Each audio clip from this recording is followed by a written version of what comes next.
BBMP news 9ಗೆ ಸ್ವಾಗತ. ಮೊದಲಿಗೆ ಮುಖ್ಯಾಂಶಗಳು. ನಿನ್ನ ಎದುರಿಗೇನೆ ನಿಮ್ಮ ರಾಜ್ಯಸಭಾ ಸದಸ್ಯರು ಕಳೆದ ಬಾರಿ ವಿಧಾನಸೌಧದಲ್ಲಿ ಪಾಕಿಸ್ತಾನ ಜಿಂದಾಬಾದ್ ಅಂತಂದ್ರು. ನಿಮಗೆ ನಾಚಿಕೆ ಆಗಲಿಲ್ವ? ಅವ್ರ ಬಗ್ಗೆ ಕ್ರಮ ತಗೊಂಡ್ರಾ? ರಿಜಿಸ್ಟ್ರೇಷನ್ ಎಷ್ಟು ಮುಸ್ಲಿಂ ಸಂಘಟನೆ ಬಗ್ಗೆ ನೀವು ರಿಜಿಸ್ಟ್ರೇಷನ್ ಆಗದೇ ಇರೋ ಸಂಸ್ಥೆ ಬಗ್ಗೆ ಮಾತಾಡ್ತಿದ್ದೀರಿ. ಕ್ರಮ ತಗೊಳಕ್ಕೆ ನಿಮ್ಗೆ ಆಗಲ್ಲ. ನಾನು ಅದಕ್ಕೋಸ್ಕರ ಹೇಳಿದೆ, ಇಂಥ ಚಿಲ್ಲರೆಗೆ ಉತ್ತರ ಕೊಡಬೇಡಿ ಅಂತ ನಾನು ಮೋಹನ್ಜಿ ಭಾಗವತ್ರಿಗೆ ಪ್ರಾರ್ಥನೆ ಮಾಡ್ತೀವಿ. RSS ಅನ್ನು ಯಾರು ಏನು ಮಾಡೋಕ್ಕಾಗಲ್ಲ.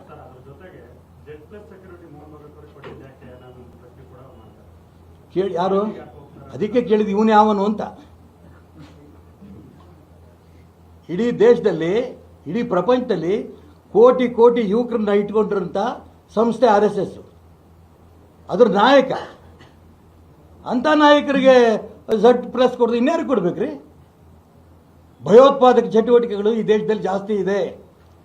ರಾಷ್ಟ್ರಭಕ್ತರು ನಿರ್ಮಾಣ ಮಾಡ್ತಿರೋಂಥ RSS ಸಂಸ್ಥೆ ನೇತಾ ಅವರ ಜೀವಕ್ಕೆ ಬಹಳ ಬೆಲೆ ಇದೆ. ಅದಕ್ಕೋಸ್ಕರ Z+ ಕೊಟ್ಟಿದ್ದಾರೆ. ಇವನು ಯಾವನು ಕೇಳೋದಕ್ಕೆ? ಇವನು ಕೇಳಿದಕ್ಕೋಸ್ಕರ ಕೊಡೋದು ಬಿಡೋದಲ್ಲ.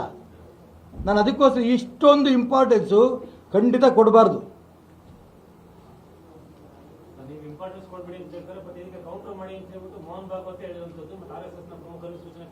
ಏನಂತ?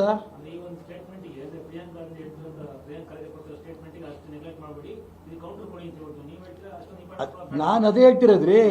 ಮೋಹನ್ಜಿ ಭಾಗವತೆ ಆ ರೀತಿ ಕೌಂಟರ್ ಕೊಡಕ್ಕೆ ಹೋದ್ರಲ್ಲ, ಅಷ್ಟು ದೊಡ್ಡ ಮನುಷ್ಯ ಈ ಚಿಲ್ಲರ ಬಗ್ಗೆ ಗಮನ ಕೊಡಬೇಡಿ ಅಂತ ನಾನು ಹೇಳ್ತಿರೋದು.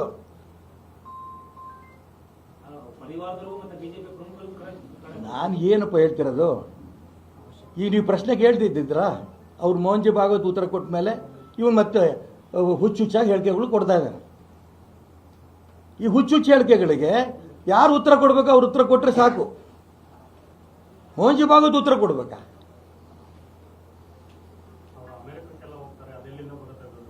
ಅದೇ ಇವನು ಯಾವ? ನೀವು ಅಪ್ಪನ ಮನೆ ಜೋಬಿಂದ ₹1 ಕೊಟ್ಟಿಯಾನ? ಬೇಕಾದಲ್ಲೂ ಅಮೆರಿಕಕ್ಕೆ ಹೋಗ್ತಾರೋ ಎಲ್ಲಿ ಬೇಕಾದ್ರೂ ಹೋಗ್ತಾರೋ ಅವರು. ಕೇಳೋರು ಲೆಕ್ಕ ಕೇಳೋರು ಕೇಳಿ ಅಲ್ಲಿ ಕೊಡ್ತಾರೆ. ಇವನ್ಗೆ ಏನು ಸಂಬಂಧ RSSಗೂ? ಇವನಿಗೆ ದುಡ್ಡಿನ ಬಗ್ಗೆ ಕೇಳೋಕ್ಕೆ, ಅಕೌಂಟ್ ಬಗ್ಗೆ ಕೇಳೋದಕ್ಕೆ, ರಿಜಿಸ್ಟ್ರೇಷನ್ ಬಗ್ಗೆ ಕೇಳೋಕ್ಕೆ ನೀನು ಯಾರು?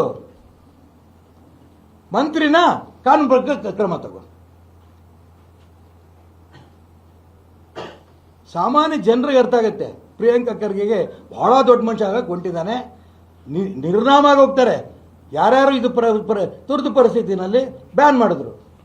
ಉಳಿದ್ರ ಶ್ರೀಮತಿ ಇಂದಿರಾ ಗಾಂಧಿ ಅವರು